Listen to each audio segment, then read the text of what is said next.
मैं मंजू छिल्लर काव्यांगन संचालन समिति की ओर से काव्य गंगा की 6वीं श्रृंखला में एक बार पुनः आपके समक्ष उपस्थित हूँ।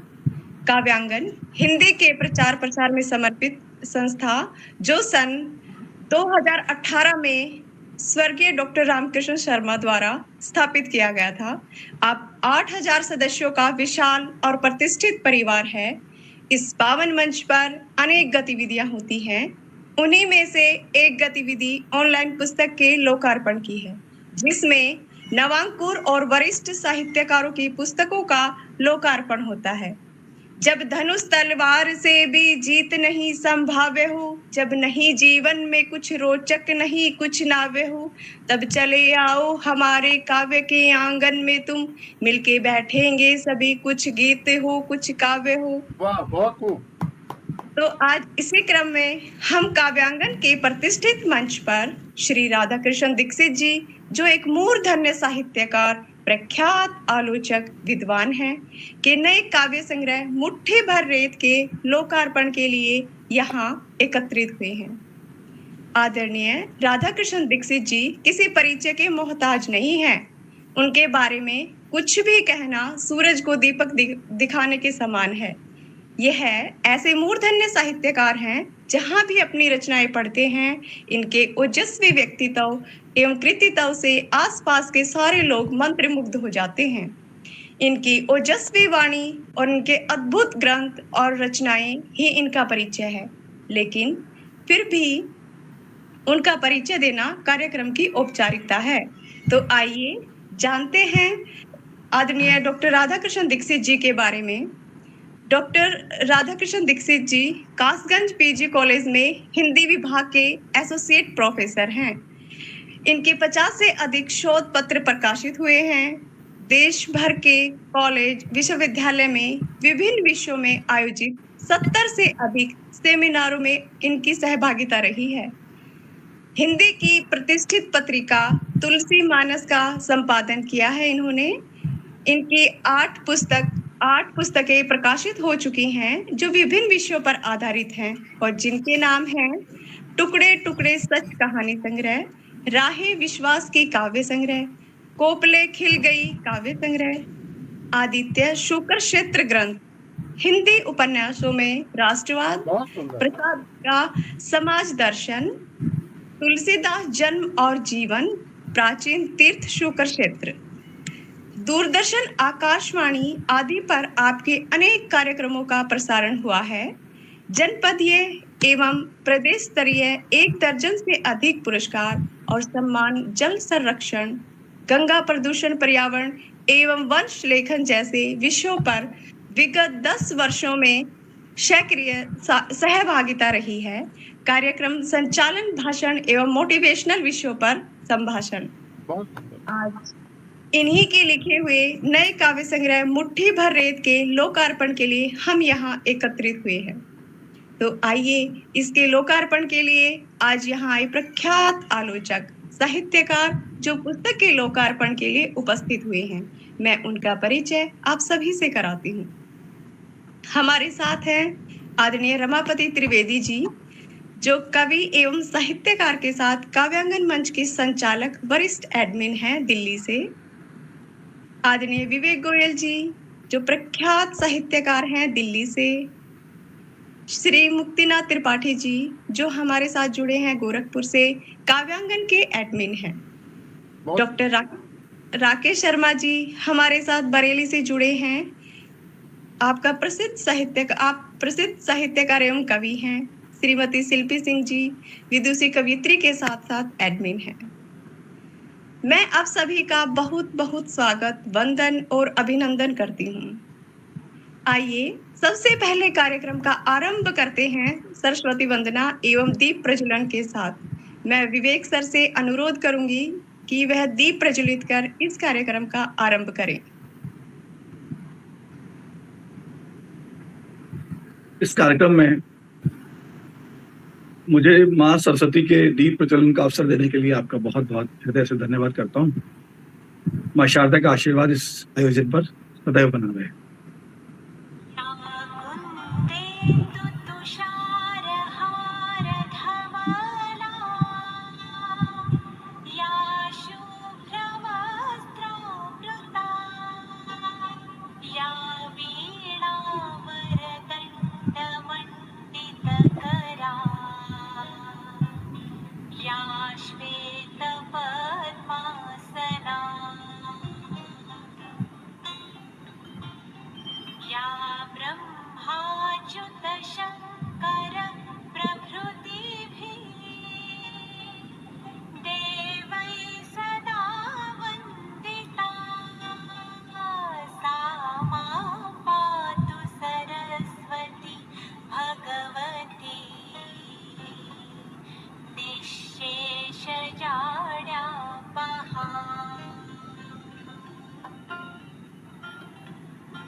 बहुत सुंदर सर।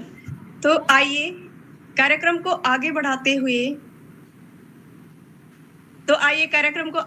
हुए आदरणीय राधा कृष्ण दीक्षित जी के नए प्रकाशित काव्य संग्रह मुट्ठी भर रेत के लोकार्पण का कार्यक्रम आरंभ करते हैं।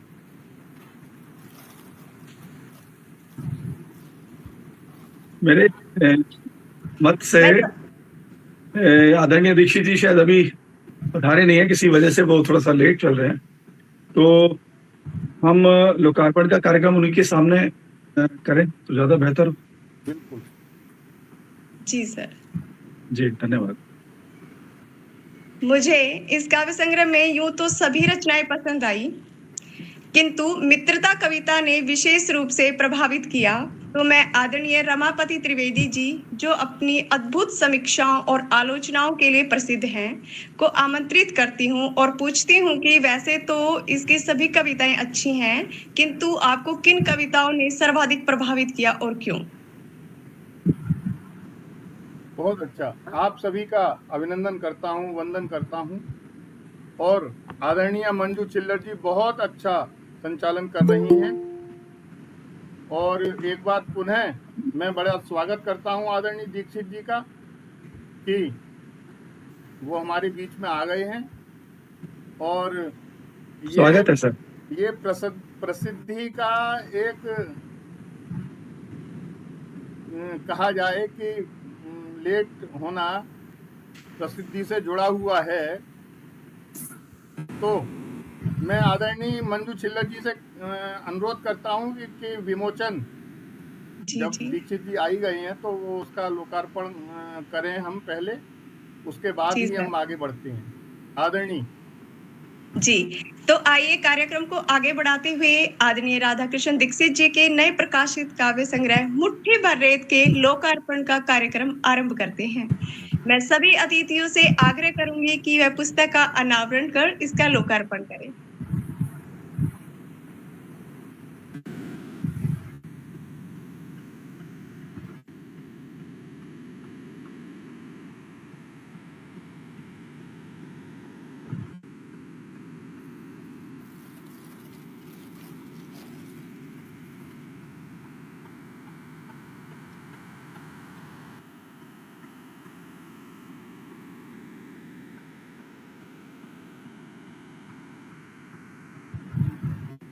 सबसे पहले मैं आदरणीय डॉक्टर राधा कृष्ण दीक्षित जी को उनकी इस पुस्तक के लोकार्पण के लिए बहुत बहुत बधाई और शुभकामनाएं देती हूँ। धन्यवाद। आदरणीय दीक्षित सर, सबसे पहले मैं आपसे इसके शीर्षक के संदर्भ में प्रश्न करना चाहती हूँ कि यह शीर्षक मुट्ठी भर रेत बड़ा ही कौतूहल भरा है, एकदम से मनोमस्तिष्क को उद्वेलित करता है। मैं चाहूंगी कि आप इसके शीर्षक की सार्थकता पर अपना विचार प्रकट करें। मैं जानना चाहती हूँ कि इतना अद्भुत शीर्षक इस काव्य संग्रह का आपने क्यों रखा? धन्यवाद आपको। और सबसे पहले तो मैं धन्यवाद देना चाहता हूं काव्यांगन परिवार को, जिन्होंने मेरे इस काव्य संग्रह के लोकार्पण का यह गुरुतर भार स्वीकार किया। जहां तक इस काव्य संग्रह के शीर्षक का प्रश्न है, सच ये है कि कोई भी रचनाकार उसकी दृष्टि बहुत पैनी होती है। सामाजिक संदर्भों को लेकर, सामाजिक संबंधों को लेकर, दोनों पर ही वह बहुत गंभीरता से चिंतन और मनन करता है। आप यकीन मानिए, संबंध जितने भी हैं एक दिन हाथ से फिसल ही जाते हैं। हम उन्हें बहुत संभाल कर रखना चाहते हैं, लेकिन जैसे मुट्ठी में भरा हुआ रेत एक दिन हमारी मुट्ठी से फिसल जाता है और मुट्ठी खाली रह जाती है, ठीक इसी तरह हमारे सभी प्रिय संबंध, जिनको हम बहुत ही गहराई के साथ अपने हृदय से जोड़ लेते हैं, एक दिन वो हमारी मुट्ठी से फिसल जाते हैं। तो बस संबंधों के उसी ताने बाने को ध्यान में रखकर मैंने इसका शीर्षक दिया मुट्ठी भर रेत।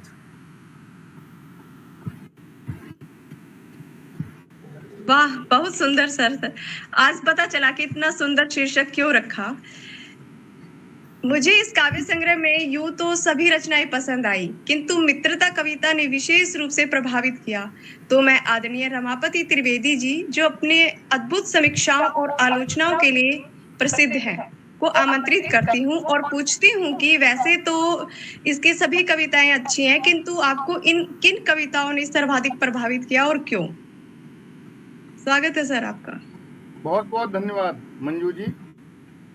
और सर्वप्रथम काव्यांगन मंच को नमन करता हूँ और फिर इसके बाद संस्थापक स्वर्गीय डॉक्टर रामकृष्ण शर्मा जी का वंदन करते हुए आह्वान करता हूँ कि वे मुझ पर अपना वरद हस्त बनाएं कि आज उनके परम शिष्य और अनुज रूपी डॉक्टर राधा कृष्ण दीक्षित जी को उनके इस अनुपम काव्य संग्रह मुट्ठी भर रेत के लिए बधाई और शुभकामनाएं दे सकूं, साथ ही इसके बारे में आपको बता सकूं। काव्यांगन के प्रत्येक सदस्य को बधाई देता हूं और उन सदस्यों का जो इस समय काव्यांगन ग्रंथ विमोचन के कार्यक्रम को देख रहे हैं और आगे भी देखते रहेंगे, हृदय से आभार व्यक्त करता हूं कि आपने काव्यांगन के प्रति अपना प्रेम दिखाया, आस्था दिखाई और यहाँ उपस्थित हैं। डॉक्टर राधाकृष्ण दीक्षित जी अनेक काव्य ग्रंथ, कहानी संग्रह, समीक्षा और आलोचनाएं लिख चुके हैं और मैं लगभग उनकी सभी कृतियों को पढ़ भी चुका हूँ और उनका समीक्षात्मक दृष्टिकोण का मैं प्रशंसक भी हूँ। डॉक्टर राधाकृष्ण दीक्षित जी कोई ऐसे कवि या रचनाकार नहीं है कि उनकी किसी एक या दो रचनाओं को पढ़कर उनके बारे में जाना जा सके। उनकी किसी एक रचना को या दो रचनाओं को पढ़कर आपको आनंद की अनुभूति तो हो सकती है, लेकिन उनके व्यक्तित्व के बारे में आप नहीं जान सकते। उनका एक बहुत बड़ा प्रशंसक वर्ग है जो उनकी रचनाओं की, उनके काव्य संग्रहों की प्रतीक्षा करता रहता है। तो हम सभी को उनके इस काव्य संग्रह की प्रतीक्षा थी और यह बहुप्रतीक्षित काव्य संग्रह इस मंच पर लोकार्पित हो रहा है। इस मंच को भी गौरवान्वित करने वाली बात है। डॉक्टर राधाकृष्ण दीक्षित द्वारा रचित कविताओं का संग्रह मुट्ठी भर रेत आज लोकार्पित हुआ। इस अवसर पर मुझे अपरिमित रूप से उत्सवीय हर्ष की अनुभूति हो रही है। एक उत्सव की तरह मैं इसको अनुभव कर रहा हूं। किसी काव्य ग्रंथ की समीक्षा के लिए हमें आवश्यक हो जाता है कि किंचित कवि के परिवेश को देखा जाए, उस जन्मभूमि को नमन किया जाए, क्योंकि उसकी सामाजिक स्थिति और परिस्थितियों का स्पष्ट प्रभाव कवि के काव्य में प्रतिबिंबित होता है। सोरो सुकर क्षेत्र की गांगेय भूमि में जहां गोस्वामी तुलसीदास और डॉक्टर रामानंद तिवारी, भारती नंदन जैसे कवि उत्पन्न हुए, वहीं इस माटी की गंध से जन्मे कवि डॉक्टर राधाकृष्ण दीक्षित जी हिंदी कविता की संवेदनात्मक संभावनाओं को नूतन दिशा देने वाले सहृदय कविकुल के प्रदीप्त दीप हैं। उनकी कविता का कालखंड उनकी अनुभूति का समान धर्मी काल है। मेरी मान्यता है कि कवि की अनुभूति और कवि एक साथ ही जन्म लेता है। वस्तुतः कविता सहजात होती है। वह परिपक्व होने पर मन के दरवाजे खोलकर जब बाहर आती है तब उसका समुचित प्राकट्य होता है। कविता जन्म के कवि की सहचरी है, किंतु जब वह पर उपकार में जनमानस के भाव से मिलती है तब वही परमार्थ स्वरूप सरस्वती बन जाती है। कवि ने, डॉक्टर राधाकृष्ण दीक्षित जी ने जन्म से ही अनेक आघात प्रतिघातों को झेलते हुए जन्म स्थान के परिवेश की समस्त भावावेश जन्य, परिस्थिति जन्य एवं परंपराजन्य दशाओं को आत्मसात करते हुए मानस को भावों की उर्वरक भूमि बनाया। आपकी कविता उनकी समवयस्का है। गंगा की धारा ने इस कविता को इस तरह तराशा है कि वह गंगा की भांति ही जनमन की संवेदनाओं की संवाहिका बनकर राष्ट्र सिंधु की ओर उन्मुख हुई है। उनकी मेधा के सारस्वत चिंतन ने कविता सर्वथा श्रेयस्कारी होती है। इसलिए डॉक्टर राधाकृष्ण दीक्षित जी की कविता को सर्व प्रभावी भाव भावना में संयुक्त देखता हूं। उनकी कविताओं के अंतरंग प्रदेश में व्याप्त रसानुभूतिमयी भावों के उद्दीपन ने मेरे सहृदय कवि को सहज आकर्षित किया। समीक्षा धर्मी दृष्टि से इन कविताओं को विवेचित न करके मैं इन रचनाओं में विद्यमान तेजस्विता की संभावनाओं को मंगल भवन बनते हुए देखने का उत्तरोत्तर अभिलाषी हूं। आज इसे समीक्षा न कहकर कवि की संवेदना को अपनी संवेदना की वीणा के तारों पर झंकृत करके देखना मुझे श्रेयस्कर लग रहा है। आदरणीय मंजू छिल्लर जी द्वारा किए जा रहे उत्कृष्ट संचालन के लिए साधुवाद देता हूं। निश्चित ही आप आगे भी बहुत अच्छा करेंगी, ऐसी मेरी आशा है। डॉक्टर राधाकृष्ण दीक्षित जी के हृदय में ओजस्विता के साथ निराशा पर विजय प्राप्त करने की ललक का स्पंदित होना मानवीय संवेदना के लिए संजीवनी है। परित चिंता में निरत कवि का चिंतन सर्वथा उपकार की भावना से जुड़ा हुआ है। वहीं मित्रता के ऊपर डॉक्टर दीक्षित जी का चिंतन कविता के रूप में एक मित्र को व्यापक आयाम देता है।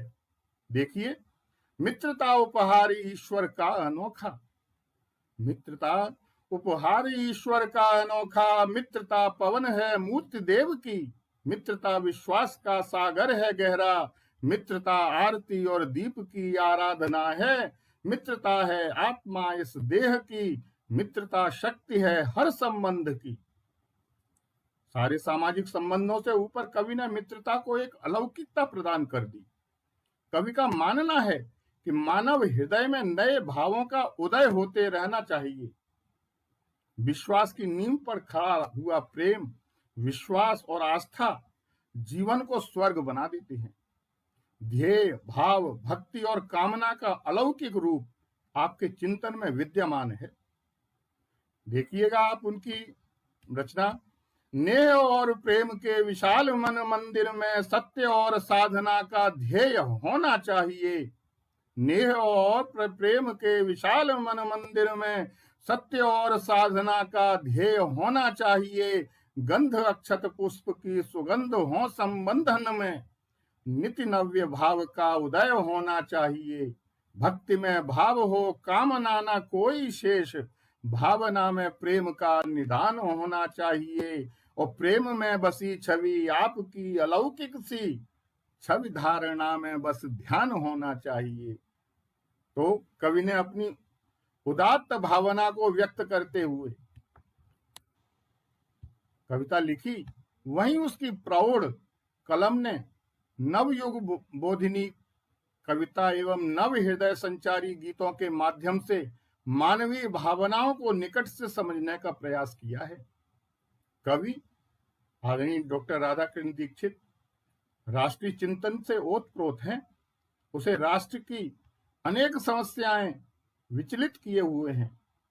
आज मुझे उनकी एक अन्य रचना भी याद आ रही है जो इस संकलन में नहीं है, जो उनकी किसी किताब में मैंने पढ़ी थी कि पीर कसक वेदना कराह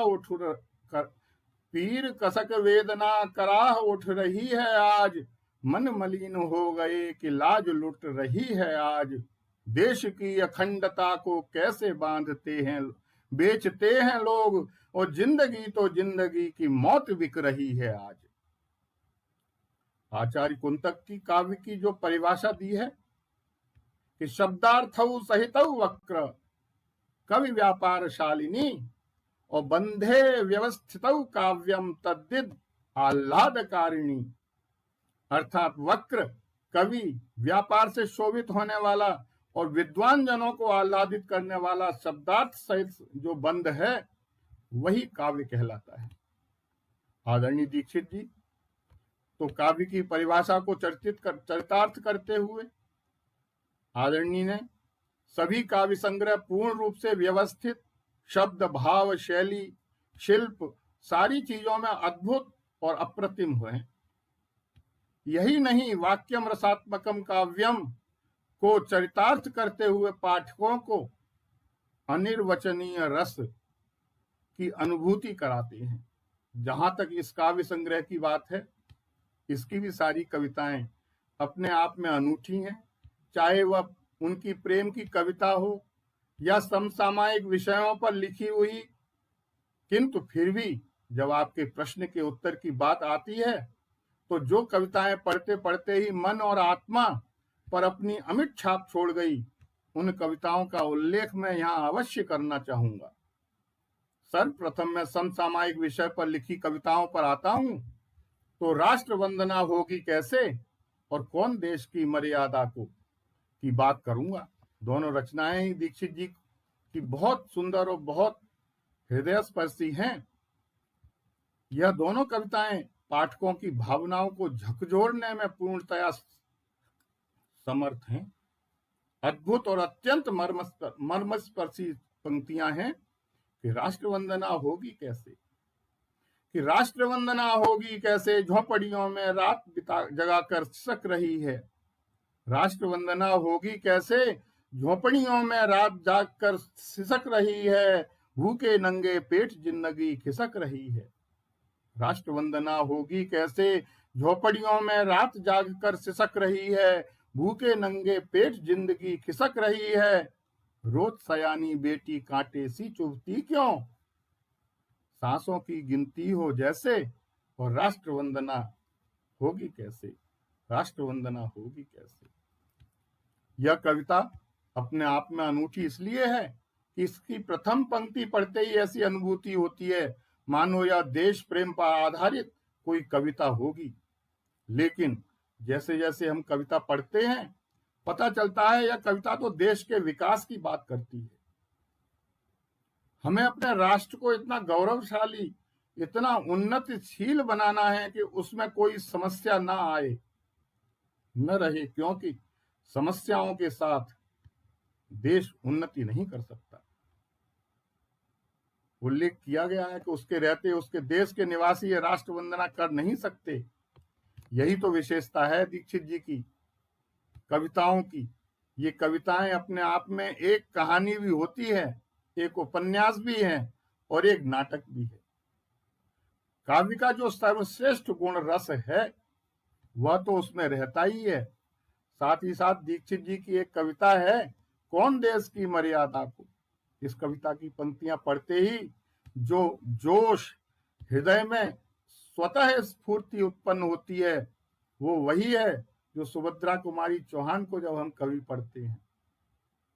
निश्चित ही कि देखिए जरा इन 4 लाइनों को कि कौन देश की मर्यादा को, कौन देश की मर्यादा को छूकर आज कसम खाता है, कौन देश की मर्यादा को छूकर आज कसम खाता है, और कौन वेदना की घड़ियों में अपना जीवन दे जाता है।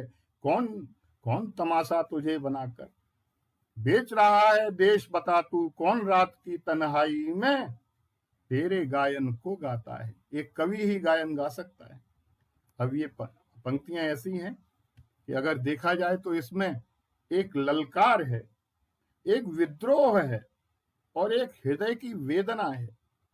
कवि मानो लोगों की सशक्त भावनाओं को जागृत कर रहा है कि आखिर अभी भी है।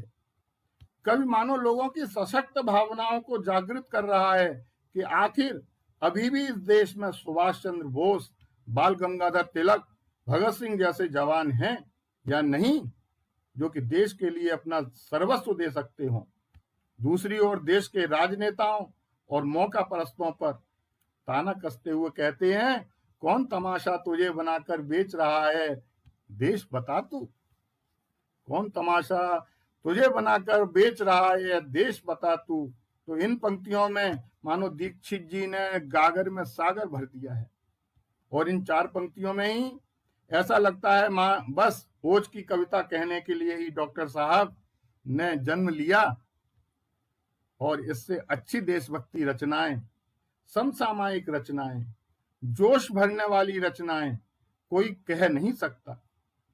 लेकिन तभी पृष्ठ जब पलटता हूं तो जैसे जादूगर के थैले में से एक एक करके छाता, घड़ी और न जाने कितनी छड़ियां निकलती हैं, उसी तरह से हमारे सामने एक छुई मुई सी कविता आती है। और देखिएगा उन छुई मुई कविता की पंक्तियां कुछ कि छुई मुई से तुम मेरे छूते ही शर्मा जाती हो, छुई मुई से तुम मेरे छूते ही शर्मा जाती हो, अपने में सिमट जाती हो, तुम्हारी संवेदनाओं के महासागर में डूबकर विलीन हो जाना, तुम में मिलकर आनंद घनानंद में खो जाना, कितना होगा सुखद और अद्भुत जब महामिलन के इस पर्व पर मिट जाएगा समूचा अस्तित्व। ऐसा लगता है मानो इस कवि का जन्म ही प्रेम कविता लिखने के लिए हुआ हो। कभी देशभक्ति, कभी जोश, कभी करुणा, कभी श्रृंगार, और सारी गांठों को खोलने का जो आपका है। जब दीक्षित जी कहते हैं कि तुम्हारी मुस्कुराहट दीप में आभा जगाती है, तुम्हारी मुस्कुराहट दीप में आभा जगाती है, तुम्हारी खिलखिलाहट तार वीणा के बजाती है, तुम्हारे स्वप्न सब बिखरे हुए हैं रोशनी बनकर, तुम्हारे नेह की बाती मुडेरों को सजाती है। तो पाठक आश्चर्य में पड़ जाता है, सोचने लगता है कि क्या यह वही कवि है जो अभी मेघ की गर्जना कर रहा था, सिंह की तरह दहाड़ रहा था, जिसकी यह बात सुनकर कि कौन द्रुपद की बेटी को दुर्योधन बन नग्न कर रहा और कौन दुधारा लिए हाथ में भारत माँ को भग्न कर रहा, यह वही कवि है क्या? रोंगटे खड़े हो जाते हैं। हमारे सामने प्रश्नों का उत्तर आता है कि जैसा बहुआयामी इंद्रधनुष के 7 रंगों की तरह आदरणीय राधा कृष्ण दीक्षित जी का व्यक्तित्व है, वही बहुमुखी प्रतिभा उनके इस काव्य संग्रह में भी परिलक्षित होती है। कविता कोई भी हो, किसी भी रस में लिखी गई हो, वीर रस, करुणा रस, श्रृंगार, जहां तक कि हास्य रस भी, डॉक्टर राधा कृष्ण दीक्षित उसे कविता के हर अंग, शब्द, भाव, शैली, हर एक पक्ष के साथ न्याय करने में पूर्णतया सफल होते हैं। सच कहा जाए तो यह काव्य संग्रह एक ऐसी रत्न जड़ित माला है कि इसका हर एक रत्न बेशकीमती है। इसमें हीरा, माणिक, मोती, सारे ही रत्न बड़े गए हैं। कुछ कविताएं तो कोहिनूर भी हैं दीक्षित जी, जो आप शायद नहीं समझ पाए। ऐसे रत्नों का सृजन करने वाले सृजनहार आदरणीय राधा कृष्ण दीक्षित जी को ढेरों बधाइयां और शुभकामनाएं देता हूं। ईश्वर करे मां सरस्वती इसी प्रकार इन पर अपनी कृपा बनाए रखें और ऐसे ही अनोखे काव्य संग्रहों का सृजन करते रहें और हमें इनका लोकार्पण करने का सौभाग्य प्राप्त हो। डॉक्टर दीक्षित का कवित्व जीवंत एवं प्राणवंत है, वह मानवीय है, गुनगुनाने योग्य है। इस कविता संग्रह की शैली और शिल्प बहुआयामी है, बहुआयामी उद्देश्य को लेकर है। सिद्धहस्त कवि की प्रौढ़ चिंतनता से निःसृत होकर यह कविता जनमन को संबल प्रदान करेगी और अपने लक्ष्य को प्राप्त करते हुए निरंतर एक चिंतन का शाश्वत प्रवाह बनेगी, ऐसी मेरी कामना के साथ मैं आदरणीय डॉक्टर राधा कृष्ण दीक्षित जी को बहुत बहुत शुभकामनाएं देता हूं। आदरणीय धन्यवाद। वाह रमापत त्रिवेदी जी, गजब, आपकी एक एक बात सही, आपको भी बधाई। आपने समीक्षात्मक दृष्टि से पुस्तक की सुंदर विवेचना की, हम सब आपके अनुग्रहित हैं सर। किसी के दर्द में मरहम लगाना याद है मुझको, किसी की राह में कलियां बिछाना याद है मुझको। वाह, क्या सरल सरस प्रभावपूर्ण भाषा है। अब मैं प्रख्यात आलोचक और समीक्षक विवेक गोयल जी को, जो काव्यांगन मंच के एडमिन हैं, आमंत्रित करती हूँ और चाहती हूँ कि पूरे काव्य संग्रह की भाषा शिल्प शैली पर प्रकाश डालें तथा यह भी बताएं कि किस प्रकार आदरणीय राधा कृष्ण दीक्षित जी के संपूर्ण काव्य ग्रंथ में वाक्यम रसात्मकम काव्यम पूर्णतः सिद्ध हुआ है। स्वागत है सर आपका। स्वागत है सर। विवेक जी, पहले रोक रहा हूं आपको जी। एक तो मैं सभी अपने समीक्षक साथियों से कहूंगा कि विवेक जी को बधाई दें, उनका कुर्ता बहुत अच्छा लग रहा है, वो भी बहुत सुंदर लग रहे हैं। चलिए। जी धन्यवाद। तो सर्वप्रथम मैं काव्यांगन मंच के संस्थापक डॉक्टर रामकृष्ण शर्मा जी को नमन करता हूं और आप सभी सम्मानित समीक्षकों का अभिनंदन वंदन करता हूं और विशेषतः कार्यक्रम की संचालिका श्रीमती मंजू छिल्लर जी को उनके सुंदर संचालन के लिए बहुत बहुत बधाई और शुभकामनाएं देता हूं। आज के हमारे मुख्य अतिथि आदरणीय राधा कृष्ण जी, उनको उनके नव प्रकाशित काव्य संग्रह मुट्ठी भर रेत के लिए अनंत शुभकामनाएं प्रेषित करता हूं सर। वैसे तो आपके विराट व्यक्तित्व और उत्कृष्ट कवित्व, इसकी समीक्षा करना मेरे लिए संभव नहीं है और विशेषतः तब जब आदरणीय रमापति त्रिवेदी जी ने इतनी विस्तार से समीक्षा की है, उसके बाद मेरे लिए कुछ कहना सूर्य को दिया जलाने जैसा है, दिखाने जैसा है। फिर भी प्रयत्न करूंगा। यह संग्रह केवल शब्दों का आयोजन नहीं, संयोजन नहीं, बल्कि भावनाओं की धारा है जिसमें संवेदना की कोमल लहरें और अनुभूति के गहरे सागर एक साथ प्रवाहित होते हैं।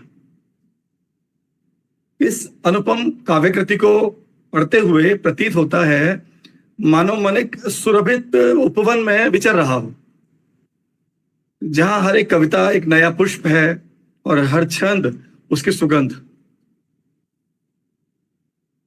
आपकी भाषा में शब्दों का कोमल स्पर्श है जो सीधे हृदय में उतरता है,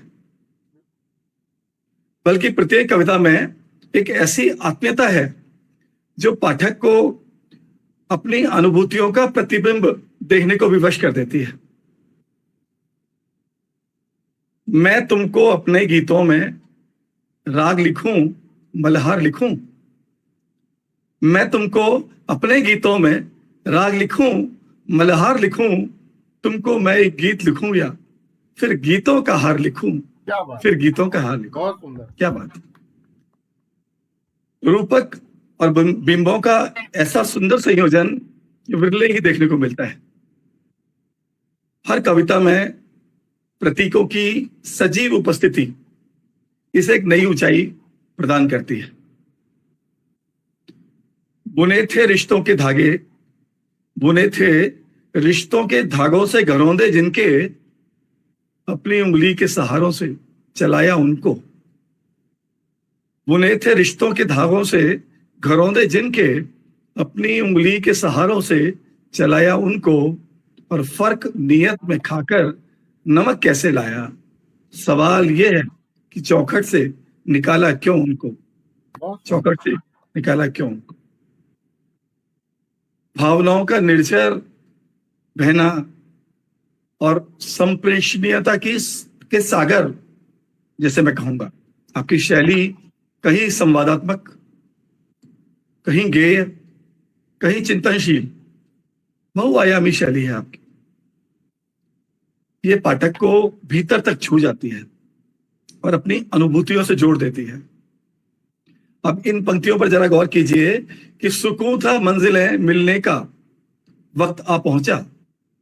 सुकून था मंजिलें मिलने का वक्त आ पहुंचा।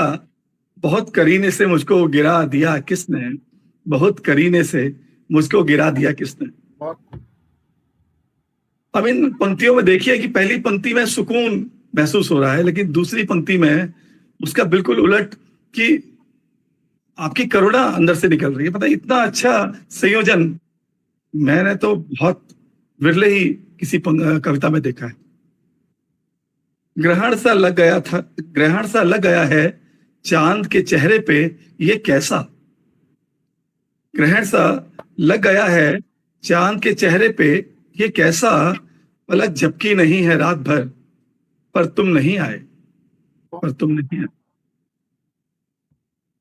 सुंदर।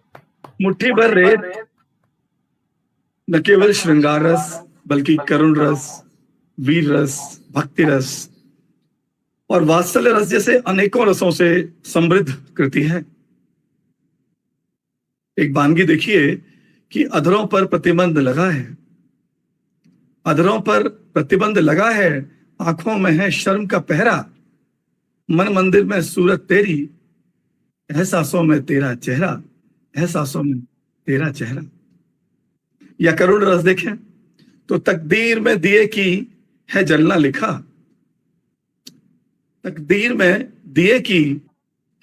लिखा हुआ, मुट्ठी के रेत का है फिसलना लिखा हुआ। आज फिर मुझको मेरा वतन चाहिए।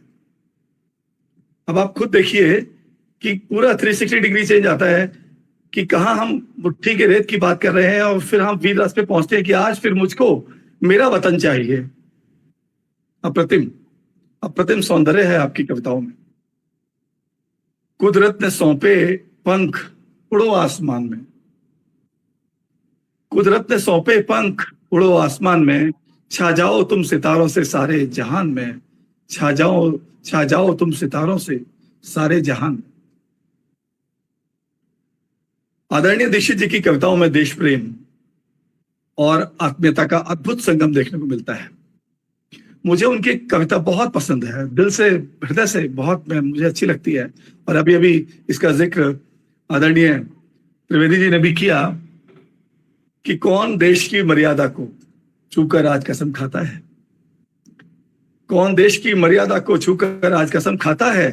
कौन वेदना की घड़ियों में अपना जीवन दे जाता है, और कौन तमाशा तुझे बनाकर बेच रहा है देश बता तू। कौन रात की तन्हाई में तेरे गायन को गाता है। मैं तो ये मानता हूं कि न केवल लिखना बल्कि बोलना, अपने कविताओं को किस तरह से प्रस्तुत करना, ये मैंने आपसे सीखा। आपके संचालन को देखकर समझकर आज हम अपने को इस काबिल पाते हैं कि आज हम यहाँ बैठकर आपकी पुस्तक का विमोचन और समीक्षा करने का दुस्साहस कर रहे हैं। और राष्ट्र के प्रति कर्तव्य और समर्पण की जो एक कविता मैंने अभी आपके सामने प्रस्तुत की, ये उनकी संवेदनशीलता और ओजस्विता का अनुपम प्रमाण है। मुट्ठी भर रेत मात्र एक काव्य संग्रह नहीं, बल्कि अनुभूतियों की एक ऐसी नदी है जो पाठक के हृदय में प्रवाहित होती जाती है। हर कविता एक नया एहसास, हर शब्द एक नई अनुभूति।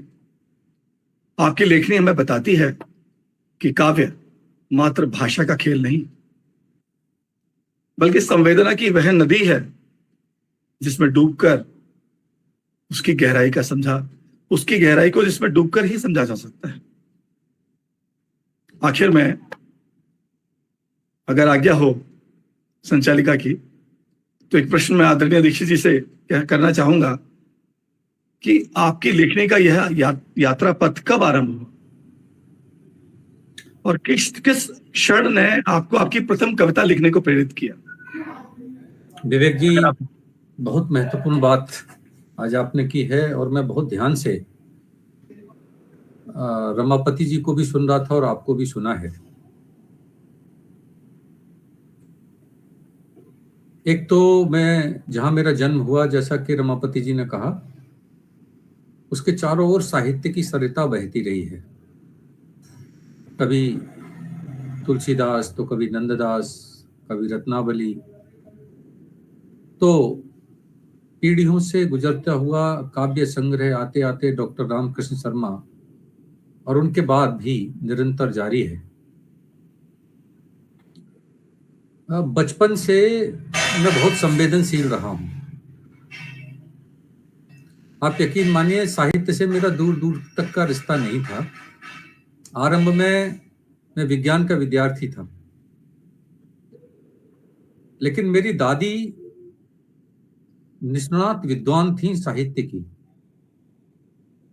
और खासतौर से धार्मिक साहित्य जो है, और कोई ऐसा पुराण नहीं बचा था जो उन्होंने पढ़ा ना हो, जिससे समझा ना हो। वो अक्सर मुझे कोई ना कोई पुराण पढ़ने के लिए कह देती थी, कहती थी जरा इसे मुझे पढ़ के सुना दो, जरा मुझे कम दिख रहा है, मेरे चश्मे से दिखाई नहीं देता है। ऐसा बोलकर वो मुझसे पढ़वाती थी, और मैं तब नहीं समझता था, वास्तव में उनके चश्मे से उन्हें दिखता था, लेकिन वो मैं पढ़ने लगूं, मेरा रुझान इधर आ जाए, इसके लिए वो ऐसा अभ्यास कराती थी। और फिर इतना रुझान मेरा पैदा हुआ कि मैंने साइंस को छोड़ा, और बीएससी छोड़ने के बाद फिर बीए किया, और बीए करने के बाद एमए किया, पीएचडी किया। और उसी कालखंड में मेरी पहली कविता खास तौर से तब जन्मी जब मैंने अपने चारों ओर के लोगों को अभावों से ग्रस्त देखा, और अभावों की पीड़ा से मेरी कविता का जन्म हुआ। और अभाव भी इतने गहरे थे कि जिनको शब्दों में अभिव्यक्त नहीं किया जा सकता था। और उस पल जब पीड़ा पिघलकर शब्दों के माध्यम से ओठों पर आई थी, तो मुझे ही नहीं पता था कि मैं कोई रचना लिख रहा हूं। धीरे से, आहिस्ता से कविता मेरे मन मस्तिष्क में व्यवस्थित होती गई। छोटी छोटी गोष्ठियों में भी फिर जाने का मौका मिला, और वहां जब लोगों ने उन्हें सराहा तो मुझे ध्यान में आया कि मैंने कविता लिखना शुरू कर दिया। और वो यात्रा आज भी निरंतर चल रही है। और आपको आदरणीय विवेक जी बताऊं कि मैं बहुत अच्छा लिखता हूं या नहीं लिखता, ये सवाल नहीं है, लेकिन काव्य के मंचों पर जाने से अपने को दूर ही रखता रहा। बहुत बहुत बड़े बड़े आयोजन अखिल भारतीय कवि सम्मेलन अपने जीवन में कराए। भारत का शायद ऐसा कोई ही कवि होगा जिसको मैंने अपने मंच पर न बुलाया, चाहे वो सोम ठाकुर जी थे, नीरज जी थे, या कोई भी, विष्णु सक्सेना जी थे। एक बड़ी श्रृंखला, किन किन का नाम लिया जाए, पर मैं बचता रहा काव्य पाठ करने से मंच पर। ये जो संग्रह है, यह भी छुटपुट रचनाएं इधर उधर बिखरी पड़ी थी, और अभी बहुत सारी बिखरी पड़ी हैं, जिनको मैंने ऐसे ही इकट्ठा कर दिया और इनको प्रकाशन के लिए भेज दिया, तो यह प्रकाशित हो गई। बस यही यात्रा है। साहित्य से मेरा बहुत लगाव है, और जैसा कि रमापति जी ने कहा कि कहानियां भी लिखता हूं, वो बहुत सारी अखबारों में प्रकाशित भी होती हैं। कहानी संग्रह भी प्रकाशित हुआ है, काव्य के संग्रह भी कई प्रकाशित हुए हैं। तो बस ये निरंतर प्रयास है, और ये आत्म अनुभूति के लिए है, आत्म संतोष के लिए है, आत्म संतुष्टि के लिए है मेरा काव्य सृजन। तो बस वही कर रहा हूं।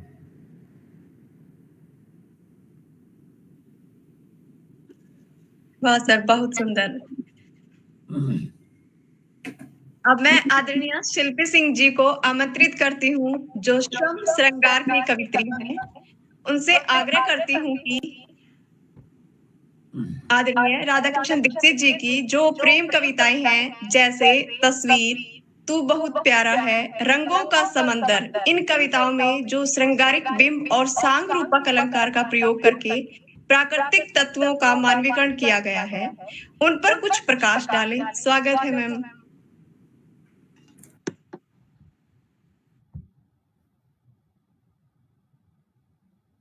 बहुत बहुत धन्यवाद मैम।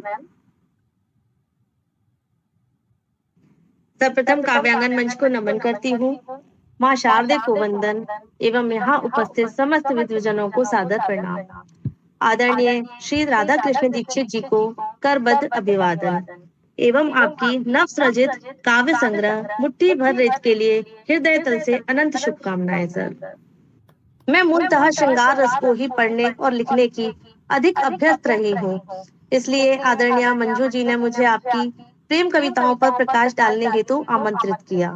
मैं अपने सामर्थ्य के अनुसार इस विषय को समझने और प्रस्तुत करने का प्रयास करूंगी। दीक्षित जी ने अपनी प्रेम कविताओं, खासकर तस्वीर तू बहुत प्यारा है और रंगों का समंदर में श्रृंगारिक बिंबों और सांग रूपक अलंकार का अद्भुत प्रयोग किया है। इसमें सर ने प्राकृतिक तत्वों को न केवल सौंदर्य के प्रतीक के रूप में प्रस्तुत किया, बल्कि उन्हें प्रेम और भावना का मूर्त रूप भी दे दिया है। आइए इन प्रमुख तत्वों पर विस्तार से चर्चा करते हैं। श्रृंगारिक बिंब। श्रृंगार रस की अभिव्यक्ति के लिए सर ने प्रकृति के अनेक बिंबों को प्रेम के भाव से जोड़ दिया, जैसे कि तुम नदी हो गति या नीर हलचल हो, झोंका हो या चांद की तकदीर।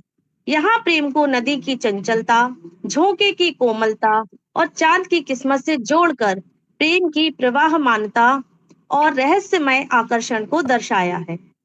आदरणीय दीक्षित जी ने सीप सी आंखों की कोर में पलकों सी छांव, आंखों को सीप की तरह बताया जो प्रेम रूपी मोती को संजोए हुए हैं। पलके प्रेम की छांव बन जाती हैं, जिससे प्रेम का सौंदर्य बढ़ता है। तेरे बालों में घटा मेघ सी छाई रहती, तेरे बालों में घटा मेघ सी छाई रहती। आप देखिए, प्रेमिका के बालों को घटा मेघ की तरह प्रस्तुत किया, जो कि रोमांस और रहस्य का प्रतीक है। तेरे होठों से उठती है गुलाबों की महक। यहाँ होठों को गुलाब से जोड़कर उनकी कोमलता और आकर्षण को व्यक्त किया। वाह सर, बहुत ही खूबसूरत और कोमल भाव हैं आपके।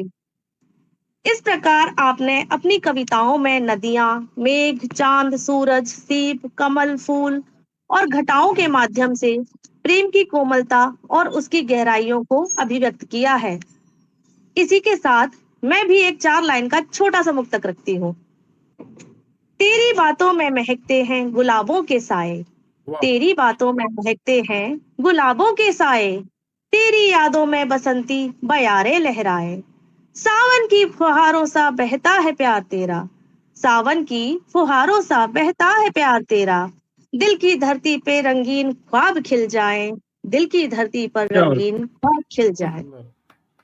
धन्यवाद सर। अब आते हैं सांग रूपक अलंकार पर। तो दीक्षित जी ने प्रकृति के विभिन्न तत्वों को प्रेम के मानवीय भावों से जोड़ दिया है, जिससे वे सजीव प्रतीत होते हैं।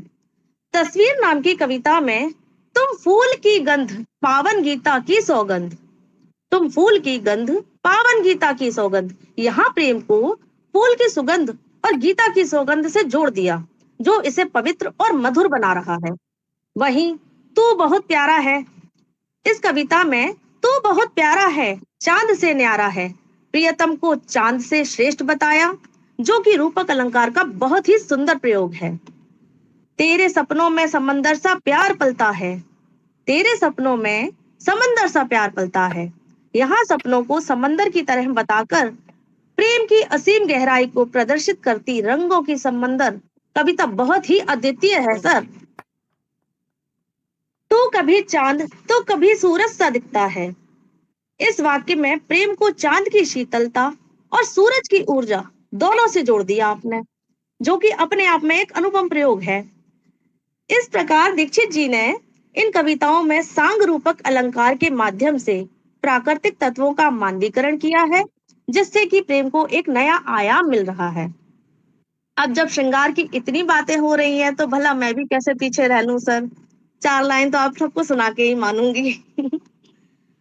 तू चांदनी की छाँव कभी सूरज की लौ बन जाए, तू चांदनी की छाँव कभी सूरज की लौ बन जाए, कभी बूंदों में घुलकर सावन सा बरसता जाए।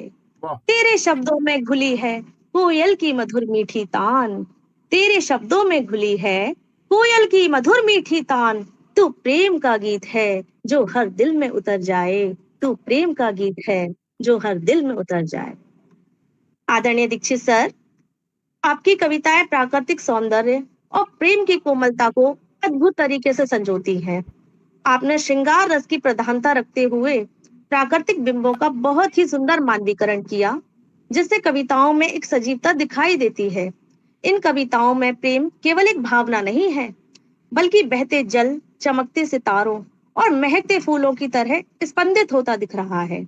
यही इन कविताओं की विशेषता है और यही आपकी भी एक विशेषता है सर।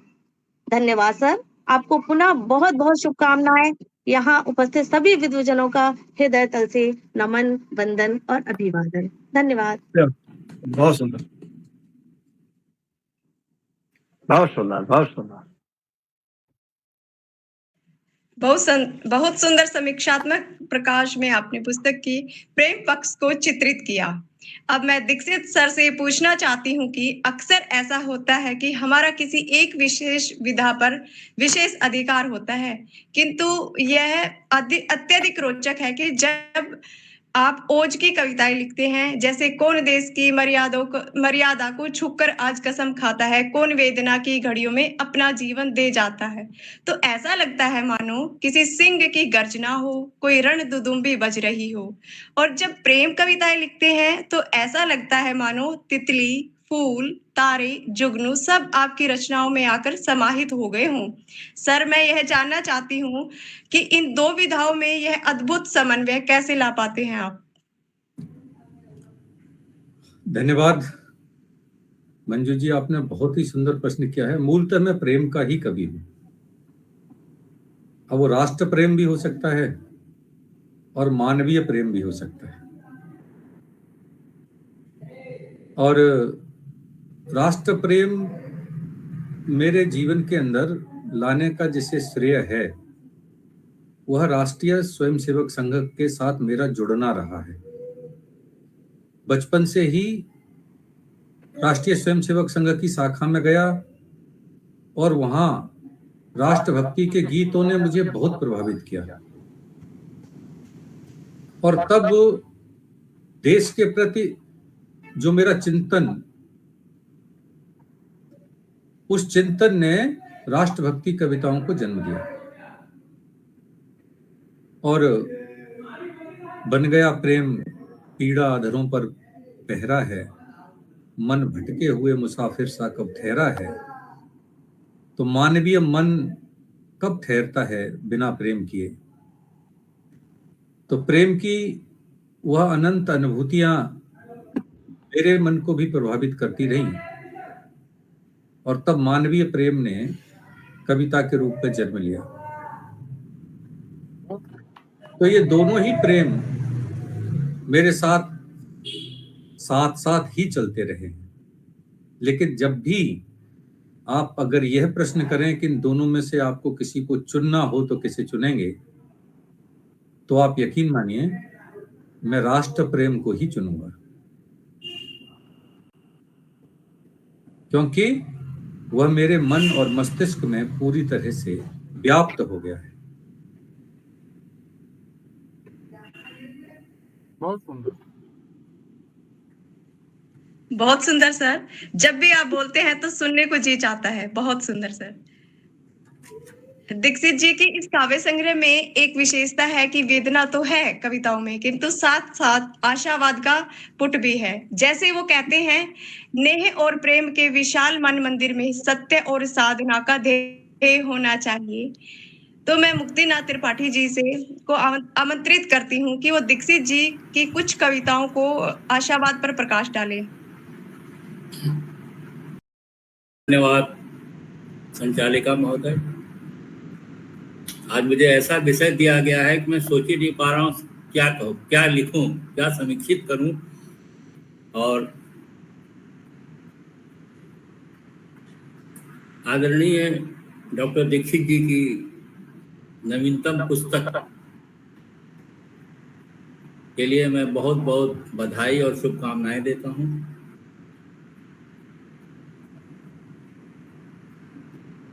संवेदनाओं के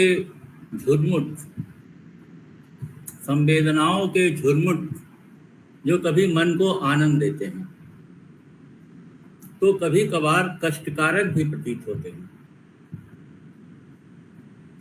इनके सम्मोहन में मानव बेसुध सा हो जाता है। आज हम जिस समाज में स्वयं को पाते हैं वह संवेदनशील लोगों के ही योगदान से निर्मित हुआ है। बाह्य संसार से बहुत बृहद होता है मन का संसार, जिसमें मन के सृजित भावनाओं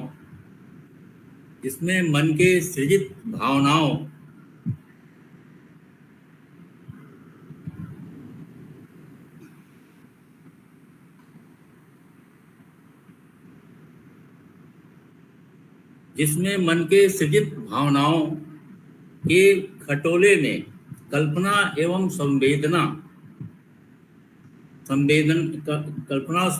के साथ साथ मन झूलता रहता है।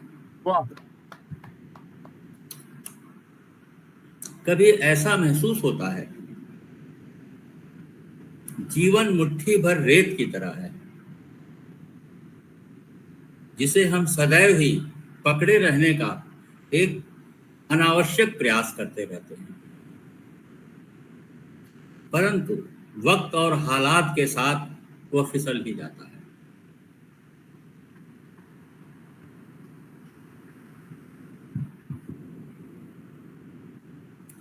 मन की इन्हीं संवेदनाओं में मानव कभी आनंद, कभी निराशा में स्वयं को आता है।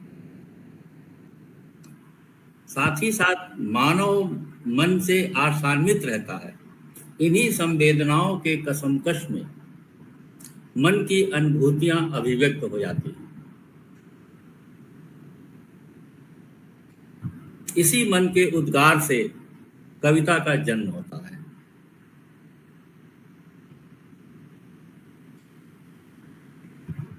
जो भावनाओं और संभावनाओं से परिपूर्ण होता है। आदरणीय डॉक्टर राधा कृष्ण दीक्षित जी बहुआयामी व्यक्तित्व से परिपूर्ण हैं। आपकी नवीनतम पुस्तक मुट्ठी भर रेत को पढ़ने का मुझे अवसर प्राप्त हुआ। मन की अनुभूतियों का गुलदस्ता है ये आपका मुट्ठी भर रेत। बहुत सुंदर। डॉक्टर दीक्षित जी, निश्चित ही इनकी कविताओं में प्रेम तो है, लेकिन यह हर कविता में एक आशावादी दृष्टिकोण इन्होंने अपनाया है, जो पाठक के मन को एक सुकून देता रहता है। आपकी रचनाएं उम्मीद और आशाओं से जुड़ी हुई रहती हैं। मानव मन की इसी आशा और उत्कंठा को चित्रित करते हुए आपने अपनी पुस्तक में उद्धृत भी किया है कि अधरों पर प्रतिबंध लगा है। अधरों पर प्रतिबंध लगा है, आंखों में है शर्म का पहरा।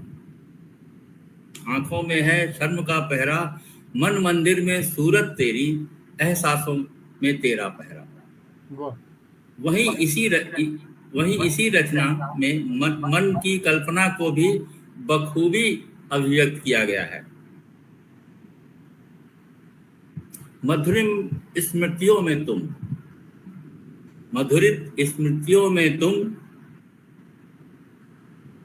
दबे पांव जब चाहे आती, रंग दौड़ते अंगड़ाई ले, बातों में अमृत बरसाती। आशावादी दृष्टिकोण की एक और रचना की ओर आपका ध्यान आकर्षित कर रहा हूं। सदियों तुम्हारा यूं ही साथ बना रहे, सदियों तुम्हारा यूं ही साथ बना रहे, हाथों में हाथ बांधने का सिलसिला रहे। आपकी इस रचना में आशावादी दृष्टिकोण पूर्णतः परिलक्षित हो रहा है। बहुत सुंदर। कुछ पल तुम कुछ पल मैं, कुछ पल तुम कुछ पल मैं, आओ मिलकर साथ रहें। तुम कुछ बोलो कुछ मैं बोलूं, जब बात हमें तब प्यार करें। मानव मन में सृजित प्रेम की भावनाओं के सकारात्मक स्वरूप को बहुत ही सरल शब्दों में अनुग्रह करती हुई आपकी रचना मानव मन को भाव विभोर कर देती है।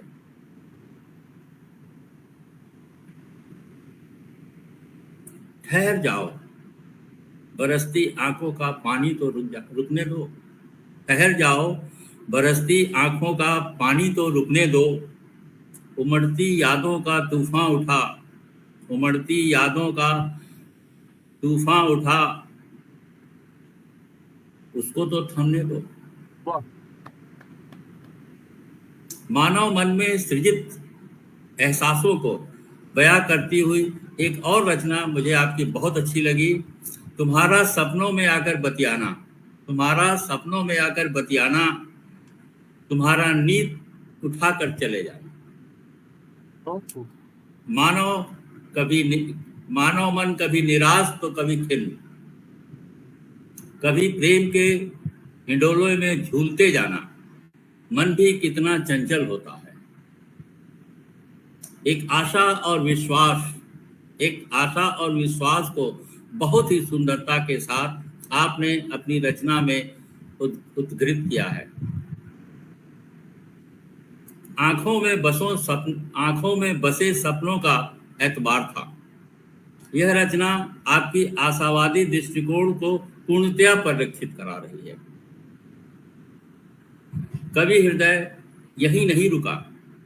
देश प्रेम का अलग जगाते हुए इन्होंने देश प्रेम के प्रति भी चिंतन किया। लिखा, कौन देश की मर्यादा को छूकर आज कसम खाता है। कौन वेदना की घड़ियों में अपना जीवन दे जाता है। यही नहीं रुके, एक इनकी आशावादी सोच और है कि वतन कैसा होना चाहिए। आज फिर मुझको मेरा वतन चाहिए, खिलखिलाता हुआ, गुनगुनाता हुआ, गीत गाता मुझे फिर चमन चाहिए। डॉक्टर दीक्षित जी की अमूमन रचनाओं में आशावाद परिलक्षित होता ही रहता है। तेरे भावों की बिथिन में शारदा सुखद संलाप करें, हर ले मानवता का कटुत्व, भर दे मृदुत आलाप करें। वैसे तो इस काव्य संग्रह की सभी रचनाएं बहुत अच्छी हैं, परंतु ऐसी रचनाओं ने मन को भी छू लिया है, जो निराशा से निकलकर आशा की ओर ले जाती है, जो इंतजार को खत्म कर देना चाहती है, प्रियतम के प्रति विश्वास प्रकट करती है और पाठकों को गहरी निराशा से बचाकर आनंद और आशा की अनुभूति कराती है। बहुत सुंदर। इन्हीं शब्दों के साथ ही मैं पुनः आपकी कृति मुट्ठी भर रेत की सफलता की बहुत कामना करता हूं और आशा और विश्वास प्रकट करता हूं कि भविष्य में भी मुझे आपकी रचनाओं का इसी प्रकार पढ़ने का अवसर प्रदान होता रहेगा। बहुत सुंदर, बहुत सुंदर समीक्षा की सर आपने। अब मैं आदरणीय राकेश शर्मा को आमंत्रित करती हूँ। आदरणीय, इस काव्य ग्रंथ में बहुत सारी समसामयिक रचनाएं भी हैं, जिसमें तत्कालीन कुरीतियों पर प्रहार किया गया है। जैसे कविता है भट्ठा मजदूर है, मैं हूँ जैसी अन्य रचनाएं। साथ ही साथ देखा जाए तो इस पूरे काव्य संग्रह में, चाहे वो देशभक्ति की कविता है हो या श्रृंगार की या सामाजिक विषयों पर आधारित या नन्ही परी जैसी बाल कविता, सबका आधार संवेदना है। यहाँ तक कि भूमिका में भी दीक्षित जी ने लिखा है, संवेदना के जंगल बहुत घने होते हैं, मैं आपको आमंत्रित करती हूँ कि आएं और पूरे काव्य संग्रह में हर कविता में जो संवेदना है उसके आधार पर भी इस काव्य संग्रह के भाव पक्ष पर प्रकाश डालें।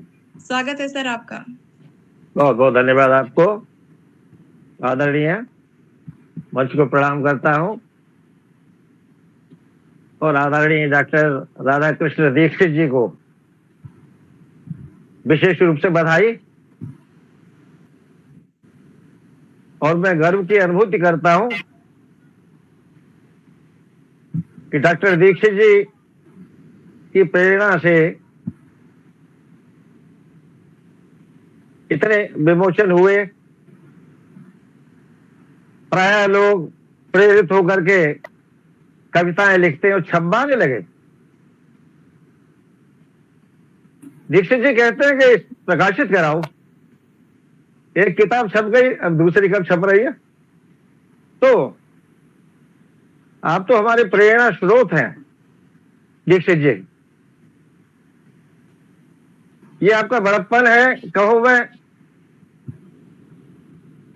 या संवेदना कहूं। हमने आपको बचपन से देखा है, बड़े संयम के साथ आपको रहते हुए समझते थे हम कि बहुत अच्छे स्टूडेंट हैं, ऐसा बताया जाता था। तो बड़ी गर्व की अनुभूति होती थी जब आपको देखते थे हम। तो जब मैं बाहर चला गया, सरकारी सेवा में आ गया, फिर आप वहां सुनता रहा कि आप उच्च पदों पर आसीन हो गए हैं, तब भी गर्व की अनुभूति होती थी। आपकी विपुल अनुभूतियां हैं और अब भी देखते हैं कि आप शिक्षा आयोग के सदस्य हैं, फिर भी वैसे ही हैं जैसे पहले थे। कोई अभिमान नहीं। स्वागत है साहब, स्वागत है। और निरभिमान व्यक्ति ही संवेदनशील हो सकता है, अभिमानी नहीं हो सकता।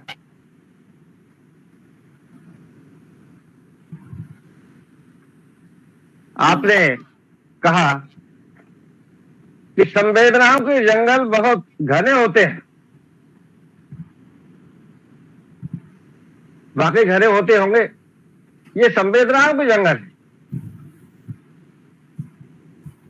देखे हैं मधुबन भी मैंने और कटीली झाड़ियां भी, अनुभवों में नदी निर्जन और कठोर पहाड़ियां भी है, विपुल अनुभूतियां जो मौन चिंतन को बुलाते। मैं इन्हें भी देखता हूं और देखता हूं दीप बाती। इतनी अनुभूतियां होते हुए भी इतनी सरलता आपके व्यक्तित्व की। आप हमारा आदर करते हैं और हम आपका मन ही मन आदर करते हैं।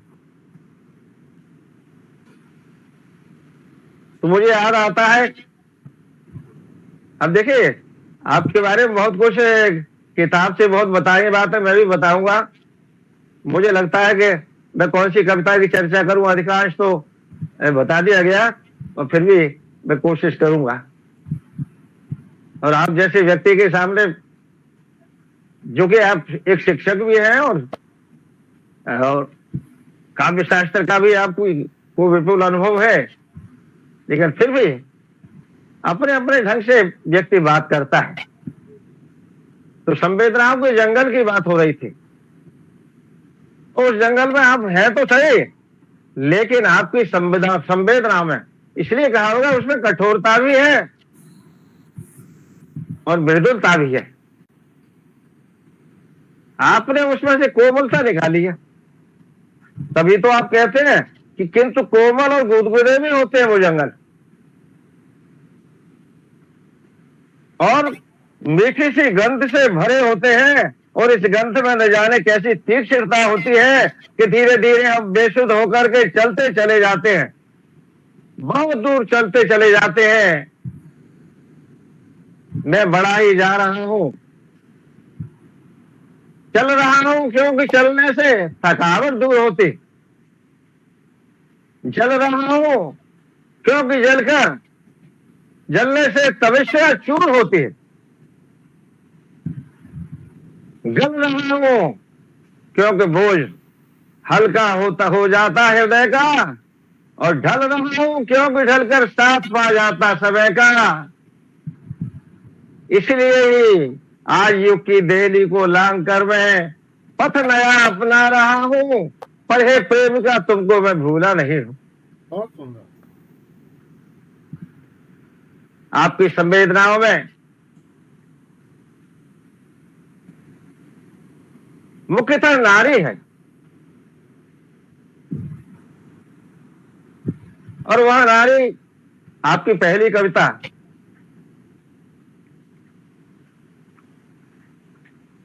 मां वीणा पाणी की वंदना, जगदम्बा, मां शारदे, और अंतिम कविता भी मां,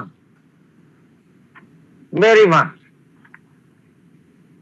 वो नारी मां हो, जगदम्बा हो, प्रेमिका हो, भारत माता हो, देश की नदियां हो, देश की प्रकृति हो, भारतीय संस्कृति हो।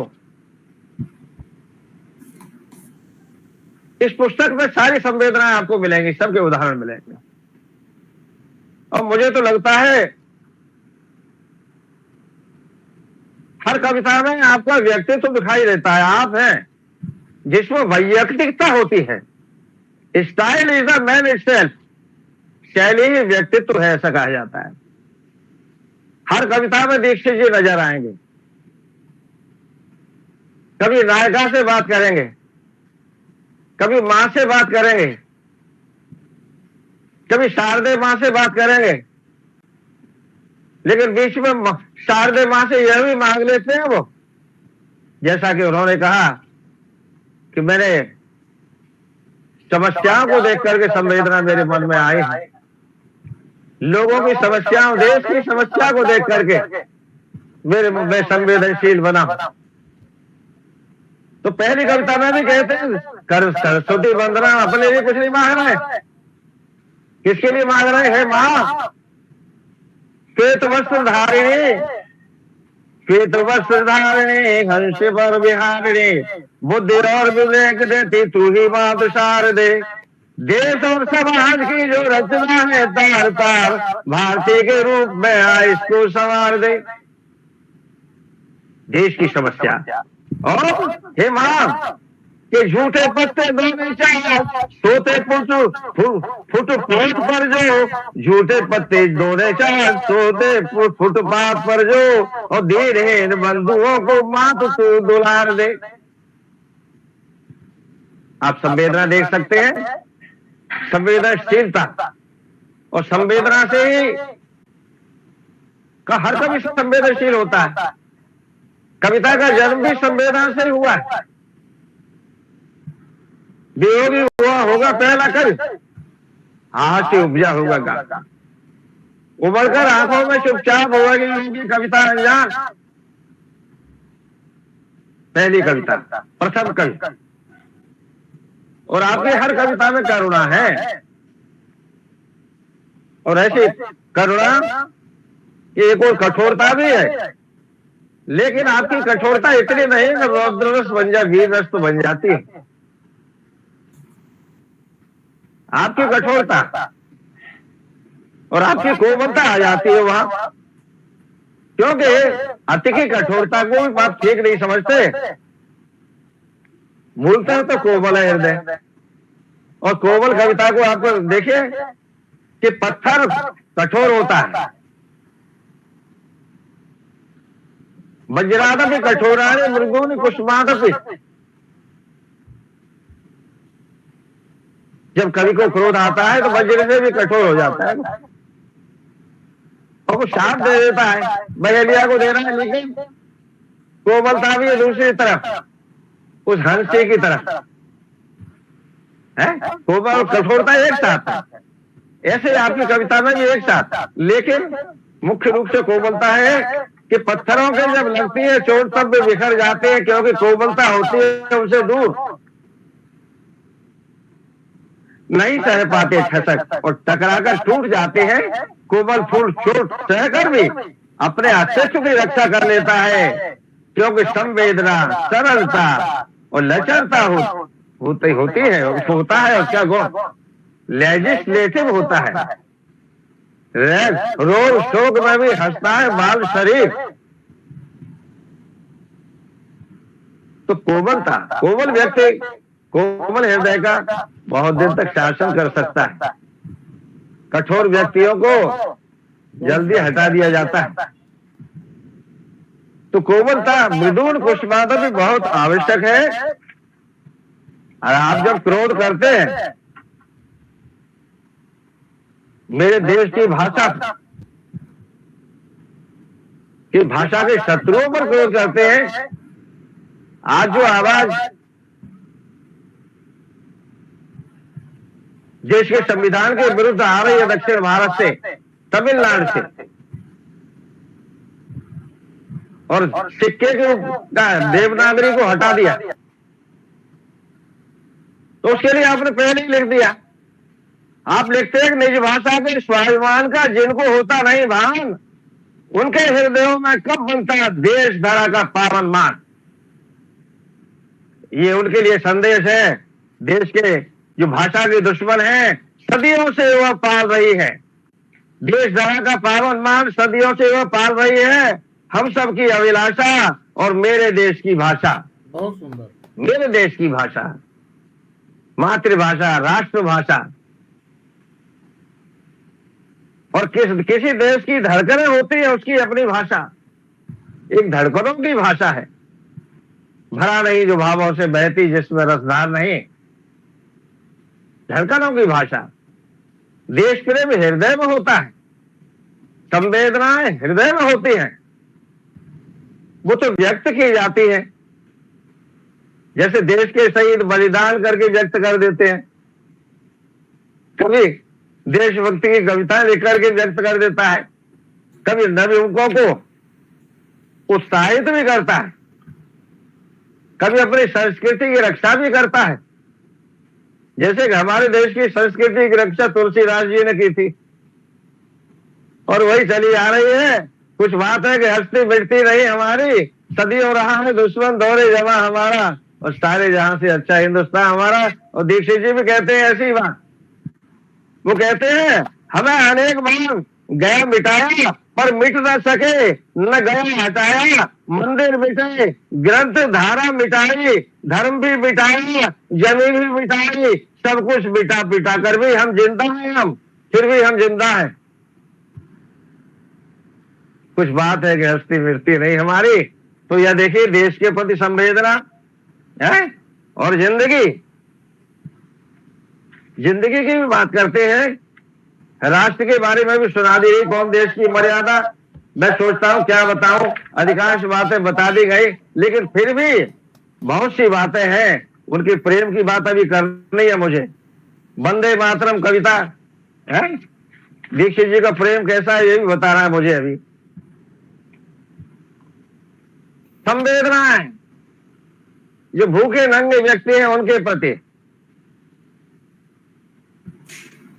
संवेदना है।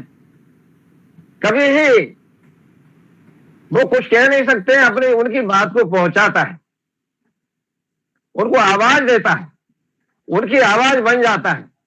दीनहीन असहायों की। अब देखिए, चूल्हा कब जलेगा, पेट भर भोजन मिलेगा, कब मिलेगा?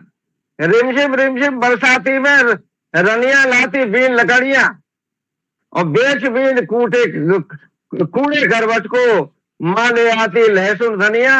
और बापू को यदि मिली मजूरी, ले आएगा आटा घुइया, और पेट भर भोजन मिलेगा। आज फिर चूल्हा जलेगा, आज यदि चूल्हा जलेगा। भूखे नंगे बनते हुए प्रश्न उठा, नन्ही परी की बात हो गई होगी है बच्चों के लिए, जो किटी पार्टी में चले जाते हैं घर छोड़ करके, जो माँ बाप छोड़ जाते हैं, उनके लिए भी संदेश दिया है। फिर वे बच्चे कठोर हो जाते हैं, कि देवी संवेदनहीन हो जाते हैं कि नन्ही परी के विषय में, एक नन्ही सी परी को भी ऐसा ही किया, खिलौने इकट्ठे करवा दिए। मैं छोटे रूप में बताने का प्रयास कर रहा हूं। और जब वो कह रही है कि माँ कहती थी, माँ सुनी नहीं रही कि मेरे पास टाइम नहीं है बेटी, वो अपनी नौकरानी वो आवाज देती है और कहते हैं नो, अपनी बेटी से, नन्ही परी से, oh no I am late. पर ये कमला कहां मर गई? कमला देखो, इसे संभालो। कमला से कहती है, कमला संभाले और कुछ खाने के लिए बना लो, मैं देर से आऊंगी, मैं देर से आऊंगी, वहीं से साहब की पार्टी में जाऊंगी। अनगिनत खिलौनों, ड्रेसों और आया के साथ बड़ी हुई जो परी है, आज आया के साथ बड़ी, खिलौनों के साथ पली है। जो जड़ होते हैं खिलौने उनके साथ, और आया भी क्या संवेदना देगी उसको? करती है बात, बात बात में तकरार करती है। अब बड़ी हो गई,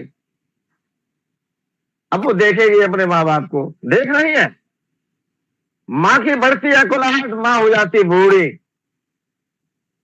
अंतिम पंक्तियां, माँ की बढ़ती है अकुलाहट, दो आंसू लुढ़कते हैं, गालों पर लगती है गर्माहट और अपने किए पर शर्माहट। अंत में शर्मिंदा होना पड़ता है। मैं अबला हूं, ये औरत के विषय में, अबला नहीं, कमजोर नहीं, लाचार भी नहीं, ये नारियों के लिए सशक्तिकरण की बात की इन्होंने।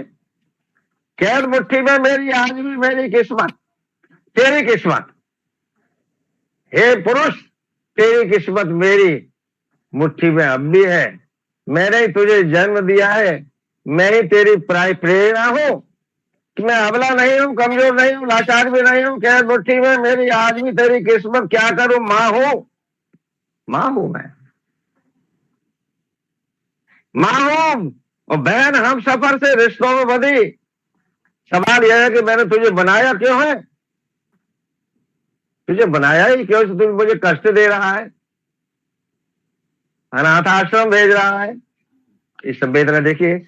मुझे नेक्स्ट के भ्रष्टाचार, नेक्स्ट बढ़ती भ्रष्टाचार व्यवस्था पर भी प्रहार किया आपने। समय अधिक हो जाएगा इसलिए पढ़ने में नहीं आता।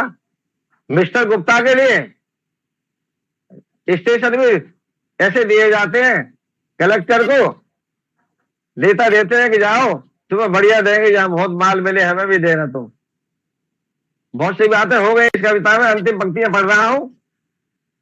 मिस्टर गुप्ता को काम दिया जा रहा है। Mister Gupta, you are best, तुमको देता है तोहफा, जाना है तुमको एटा। ना ना ना ना, कोई शर्त नहीं, मैं शर्त नहीं रख रहा, ऐसे ही भेज रहा हूं। देखिए शर्त तो लास्ट में आएगी।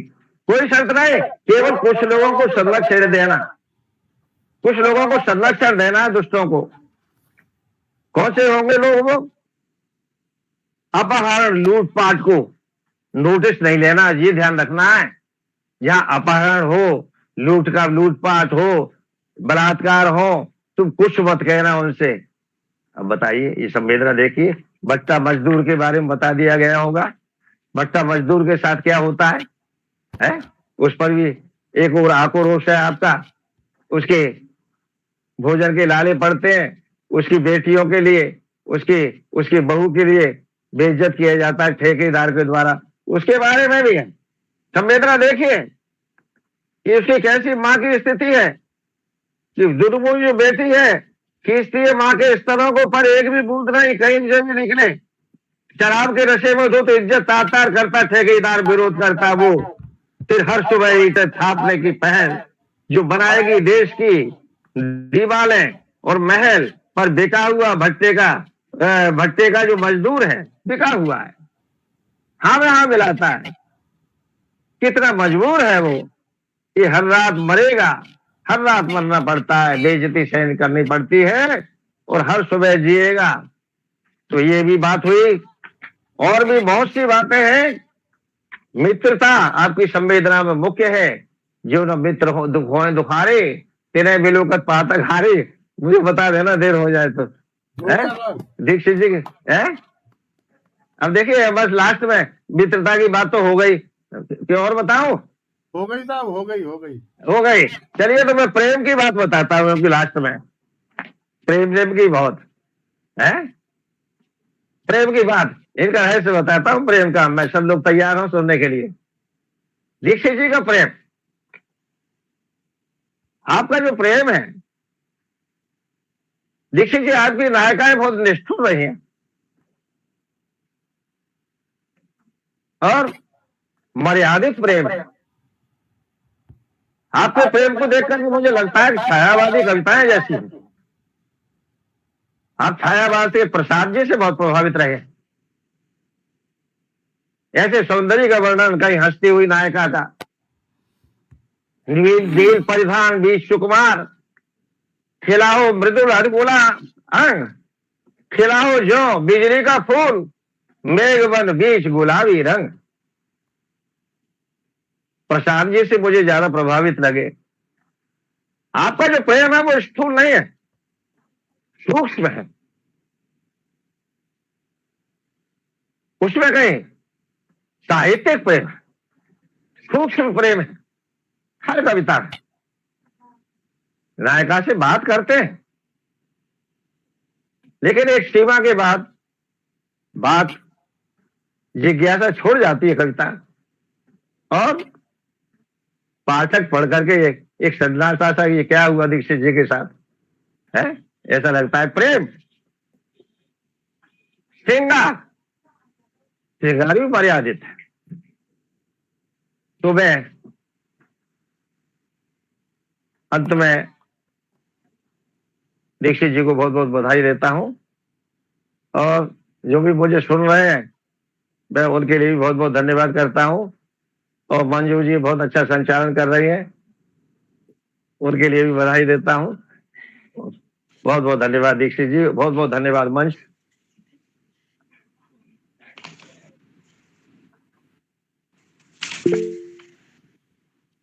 बहुत सुंदर समीक्षात्मक प्रकाश में आपने पुस्तक के भाव पक्ष को चित्रित किया सर। आदरणीय दीक्षित सर, एक प्रश्न थोड़ा अटपटा है लेकिन पूछना चाहूंगी कि बहुधा अपना काव्य ग्रंथ या कोई भी पुस्तक किसी व्यक्ति विशेष को समर्पित करने का चलन है, लेकिन आपने यह पुस्तक किसी को समर्पित नहीं की। इसके पीछे क्या कारण है? साथ ही पूछना चाहूंगी कि आपकी रचनाओं में एक ही स्थान पर प्रेम, वेदना, सामाजिक उत्पीड़न, देशभक्ति जैसे सभी प्रमुख भावों का समन्वय कैसे हो जाता है सर? आपको धन्यवाद देता हूं और आभार व्यक्त करता हूं आपका। और बहुत अच्छा प्रश्न आपने किया है कि मैंने ये मुट्ठी भर रेत किसी व्यक्ति विशेष को समर्पित नहीं किया है। ये बिल्कुल सच है। मुट्ठी भर रेत मैंने अपने सभी सुधी पाठकों को समर्पित किया है। उसकी भूमिका में मैंने कहा है, ये जिसके लिए लिखा गया है उसी के लिए समर्पित है। मैंने उन लोगों को लिखा है जो साधारण वर्ग से आते हैं, सामान्य वर्ग से आते हैं। मैंने उन लोगों के लिए लिखा है जो पीड़ा भोगते हैं, पीड़ा को जानते हैं, पीड़ा को पहचानते हैं। मैंने उन लोगों के लिए लिखा है जिनकी अभावों से रिश्तेदारी है। मैंने उनके लिए लिखा है जो रात रात भर जगते हैं और सुबह उनका चूल्हा कैसे जलेगा इसके लिए विचार करते हैं। इसलिए मेरी सारी रचनाएं उन्हीं सब के लिए समर्पित हैं। आपने कहा कि मैंने अलग अलग विषयों पर क्यों लिखा और कैसे लिख लिया, तो यह भी कोई बड़ी बात नहीं है। जिन भोगा तिन गाइया, जो भोगता है वो गाता है। मैं साधारण परिवार का व्यक्ति रहा, सामान्य परिवार में जन्मा, आध्यात्मिक चिंतन और चेतना के साथ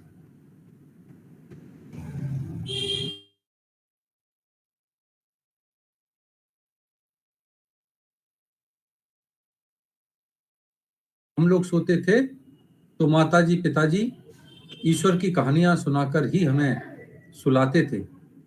और वो इसलिए हमें संतोष देना चाहते थे ताकि हम इन अभावों से डरे नहीं, हम ईश्वर पर विश्वास रखें, हमारे अंदर कहीं नेगेटिविटी न भर जाए। इसलिए वो बार बार हमें ये प्रयत्न करते थे। रोज वो राम की कथा सुनाते थे, कहते थे कि राम को तो 14 वर्ष वन में जाकर भी कष्ट भोगना पड़ा था।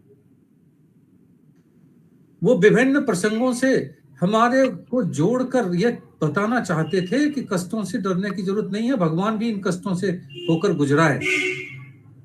और आप यकीन मानिए, मैं तो साहित्यकार हूं, कभी झूठ नहीं बोलता और कभी बनावट की बात नहीं करता। मैंने जैसा जैसा जहां जहां भोगा, जैसा जैसा मैंने जहां जहां पाया, मैंने वैसा ही वैसा लिख दिया। जब मैं राष्ट्रभक्ति के साथ रहा तो राष्ट्रभक्ति लिखी, प्रेम के साथ रहा तो प्रेम लिखा, अभावों के साथ रहा तो अभाव लिखे।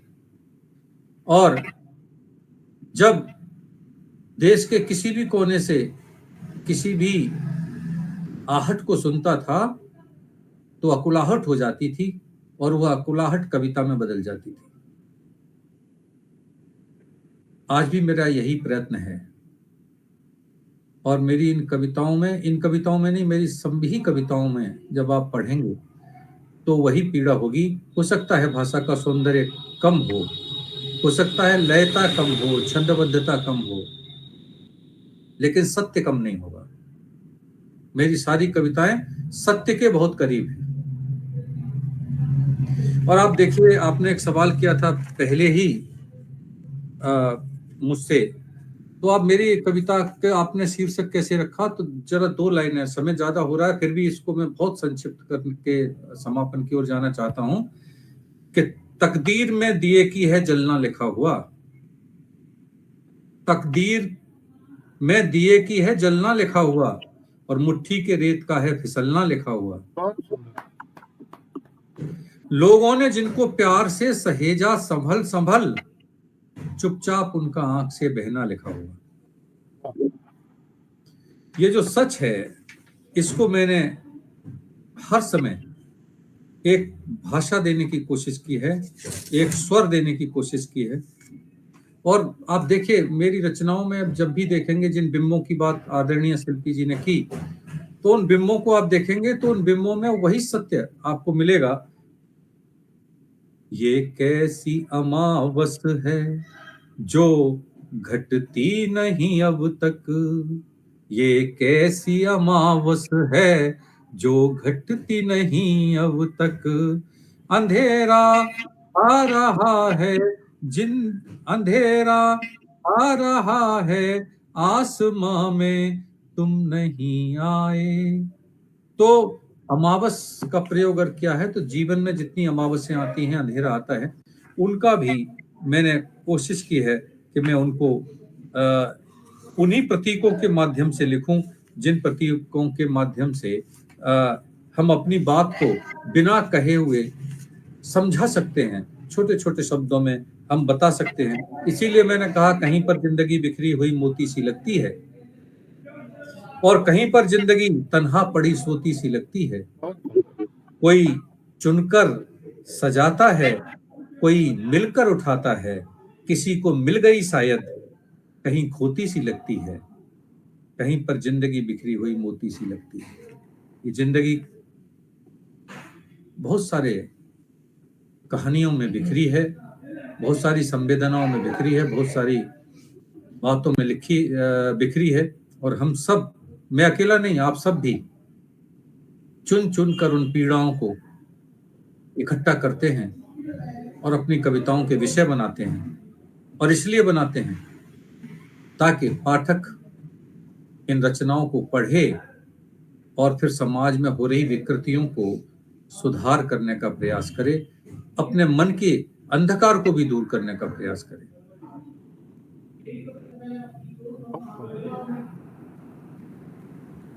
वाह, बहुत सुंदर सर। मैं कुछ दिनों से काव्यांगन मंच से जुड़ी हूँ और मैं अपने को बहुत सौभाग्यशाली मानती हूँ कि दीक्षित सर जैसे विद्वान पुरुष की पुस्तक के विमोचन की संचालिका होने का सौभाग्य मिला। सर, मैं आपको बहुत बहुत बधाई देना चाहूंगी इतने सुंदर काव्य संग्रह के लिए। हमें बहुत प्रसन्नता है कि आज काव्य ग्रंथ विमोचन में श्री राधाकृष्ण दीक्षित जी कृत प्रकाशित काव्य ग्रंथ, जो कि अप्रीतम अद्भुत कविताओं का अनूठा काव्य संग्रह है, का लोकार्पण संपन्न हुआ। आप इसी प्रकार प्रेम और श्रृंगार को सार्थक करती हुई और मानवीय संवेदनाओं और मूल्यों को उभारती हुई सुंदर रचनाओं का सृजन करते रहें। मैं हमारे सभी दर्शकों, काव्यांगन पटल के सभी सदस्यों और उपस्थित मैं आभार जी, व्यक्त करना चाहता हूँ काव्यांगन पटल का, आप जैसे सम्मानित समीक्षकों का, आप जैसी सुयोग्य संचालिका का, और काव्यांगन पटल के हर उस मोती का जिसने काव्यांगन को इतना सुंदर बना दिया है, इतना अद्भुत बना दिया है। काव्यांगन पटल के जितने भी सदस्य हैं, उन सब का कठोर परिश्रम, उन सब की सद भावना, उन सब का इस पटल के प्रति जो विश्वास है, उसने काव्यांगन पटल को आज इतना बड़ा बना दिया है, इतना विस्तार दे दिया है कि हम 100% साहित्य के लिए काम कर पा रहे हैं। आप सबने मेरी इस पुस्तक के विमोचन के लिए, लोकार्पण के लिए चुना, इसके लिए काव्यांगन पटल की संचालन समिति को और काव्यांगन पटल के संपूर्ण परिवार को मैं आभार व्यक्त करता हूं, और आभार व्यक्त करता हूं उस प्रेरणा पुरुष को जिसकी प्रेरणा काव्यांगन को हमारे हाथों में सौंप कर गई है। अगर न गए होते वो ऐसा सौंप कर, तो यह मंच हमें नहीं मिला होता। इसलिए मैं उन्हें प्रणाम करता हूं, आप सबका बार बार अभिनंदन करता हूं, अभिवादन करता हूं, आप सबको धन्यवाद देता हूं। नमस्कार।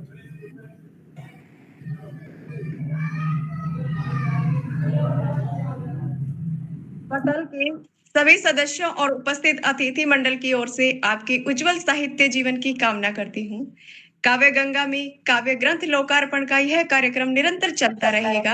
आपकी आस्था, आपका विश्वास हमारे ऊपर ऐसे ही बना रहेगा। इस विश्वास के साथ आपको आमंत्रित करते हैं, आशा करते हैं अगली बार आपकी पुस्तक के विमोचन के लिए एक बार फिर एकत्रित होंगे।